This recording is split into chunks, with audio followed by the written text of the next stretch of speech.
Welcome back, my dear students.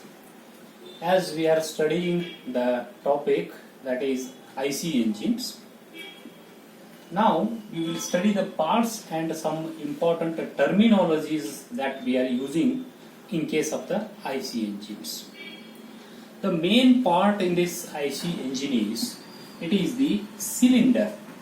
That cylinder in the front view we can write that cylinder here now, we can draw like this here now.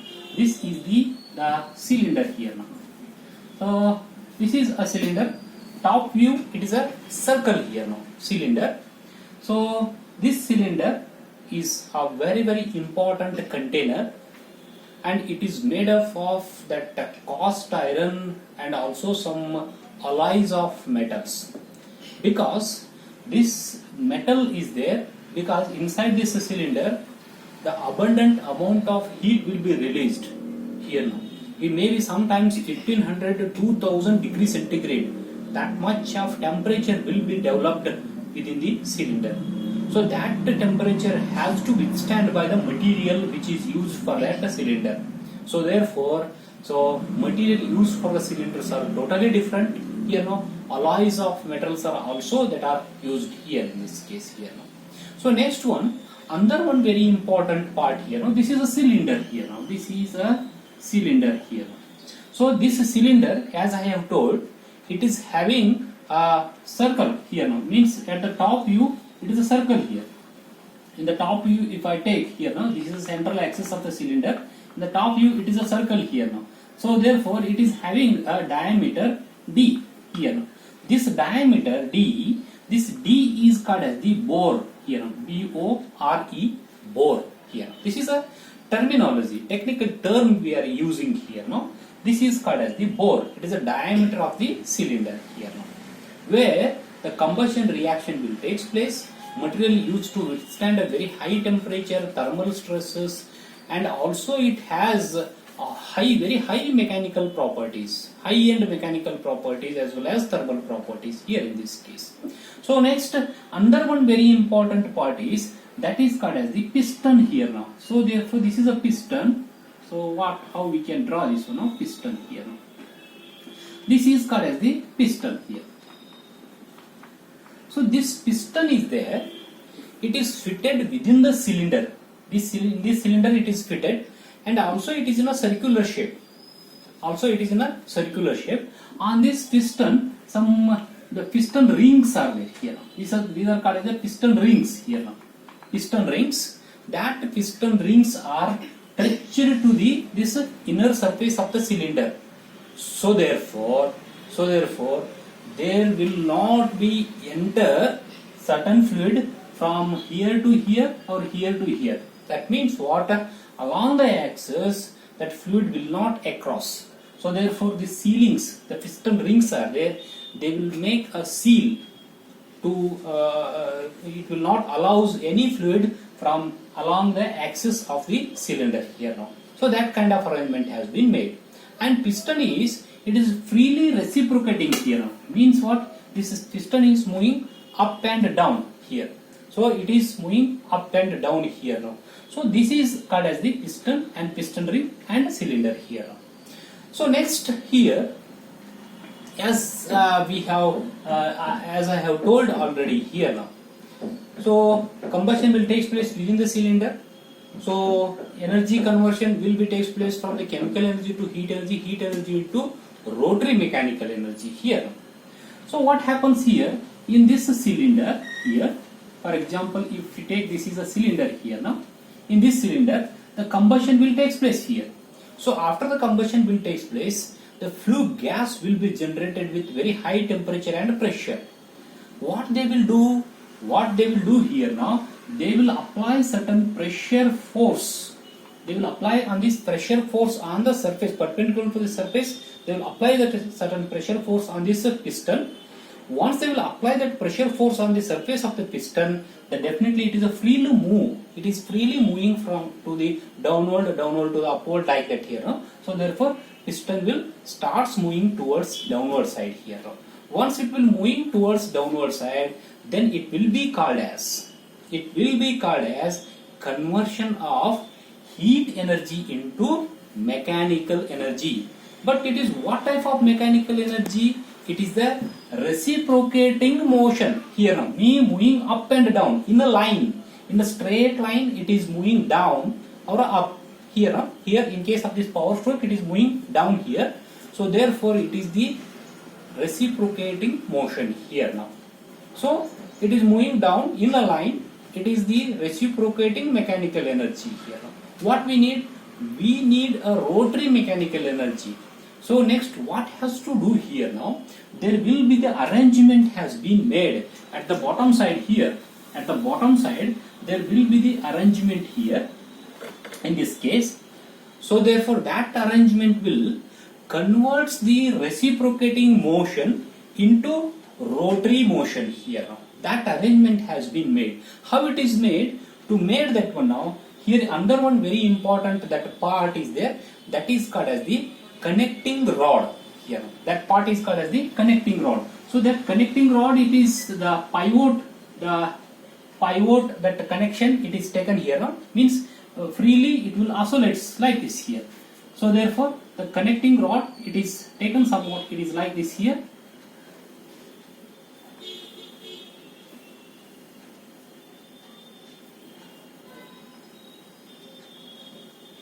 Yes, usually smaller side at the upper end it is a smaller size, and the lower end it is somewhat bigger size here.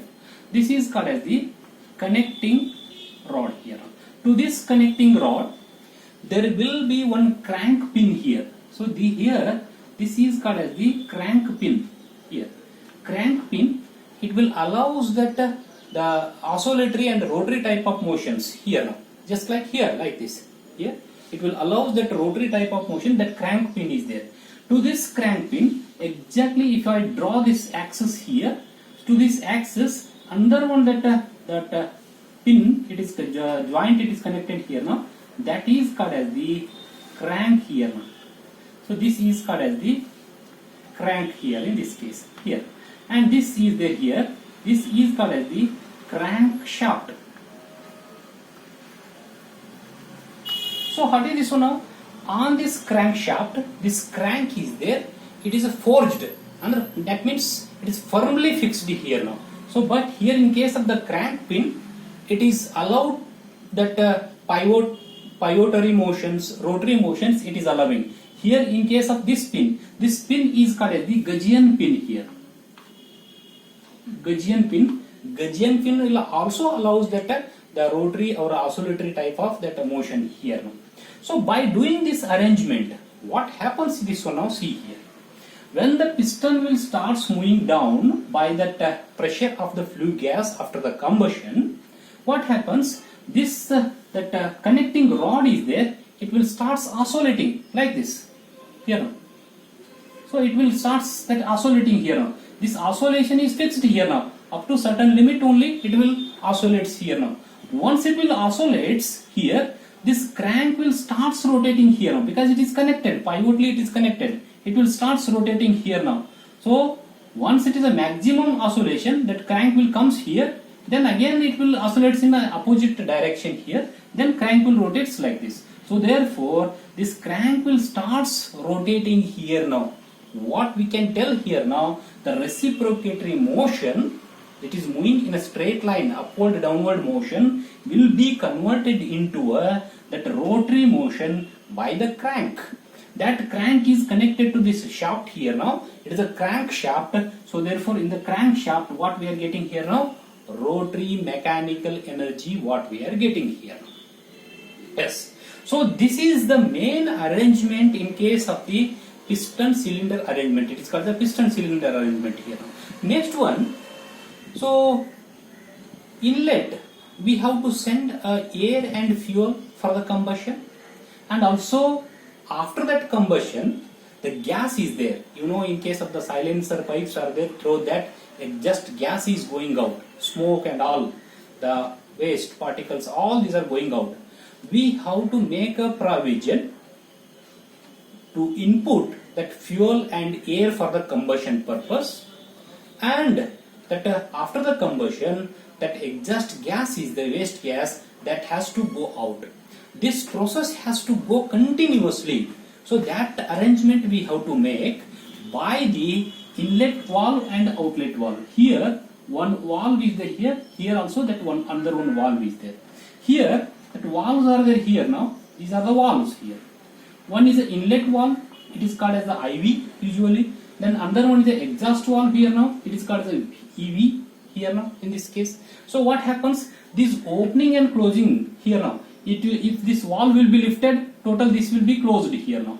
So opening and closing means lifting of this valve up and down will be controlled by this motion of this crankshaft. Means whatever the energy we are getting, that energy is used to opening and closing of the valve. That when to open, when to close, that cycle will tell, that process will tell here now. That timing has been fixed here now. So therefore, here is the cam arrangements are there here now. Cam diagrams are there. So to this, it is a rocker arm here. Rocker arm arrangement is there, springs are there.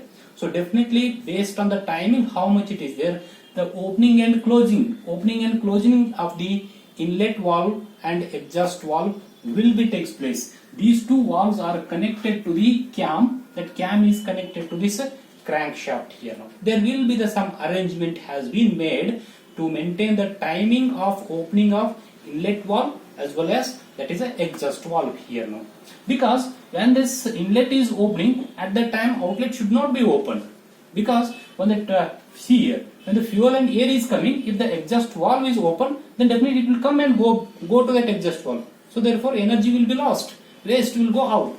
So therefore then it is input inlet valve is open, for the charge is coming inside, it has to be closed. Like that, timing is there, the timing will be maintained by the cam arrangement here, in this case here. That is inlet outlet valve. As I have told, here in case of the combustion will takes place, that releases very huge amount of the heat. The temperature of this total surface is increases up to 2000-3000 degrees centigrade. So because of the materials problems, we need to maintain certain temperature for the material. For that purpose, here is the water jackets are there here now. And here is the water jackets here. These water jackets are what here on both the side around the circular water jacket it is there. Continuously we are supplying that cold water. It will take that heat from the surface of the cylinder and it will come back, goes to the radiator. As you know, in case of the front of that all the vehicles, there will be the radiator. There we are putting the water here now. So that water will be cooled by the air outside. So then again that cold water will goes here to the cylinder surfaces and it will take the heat. This circulation of that water as a coolant, it is continuously going on. Based on that also IC engines we can classify water cooled and lubricant oil cooled here now. So it is usually in case of the buses and all, radiator arrangement has been that is made here now. Cooling is required here now. So next one, the piston, the wheel moves down only once a time here now. That is called the power stroke. Energy will be converting from that the heat energy into rotary mechanical energy here now. Every time movement of the piston, energy will not be developed here now. But once a time it is developed, we have to store that energy for all the processes will take place continuously. So for that purpose, here is the one huge that material, it is connected to the crankshaft here now. It is called the flywheel here. Flywheel is what here now? Flywheel is the wheel. It is very heavy one. It is made up of cast iron here now, and it will store the strain energy for the further processes here now. So next that once it will rotate, it will store the energy. Automatically it will develops that the energy here now. How we are rotating only once a time here now. If you connect that thread to some weight here now, if you connect once a time, it will rotate 2-3 times. Why? Because that some energy has been stored in the form of the strain energy that is utilized for the next rotation here now. So therefore, the flywheel arrangement is a heavier one. It is used to store the energy for the next processes here in this case. It is in the form of strain energy. It is storing here in this case. So these are the main parts of the IC engines. Main is cylinder, yes, and the next one is a piston, gudgeon pin, and next connecting rod, and that crank pin, crankshaft here now. So next one is it is inlet valve, outlet valve here now, and here now for in case of the petrol engine there will be the spark plug is there, spark is required. For in case of the diesel engine there will be the fuel injector is there here now, that is also part here, and water jacket and the flywheel. So these are the very important parts in case of the IC engines here. So in the next video lecture we will see that some terminologies that are used in case of the IC engines. Okay, we'll see in the next video lecture. Thank you very much.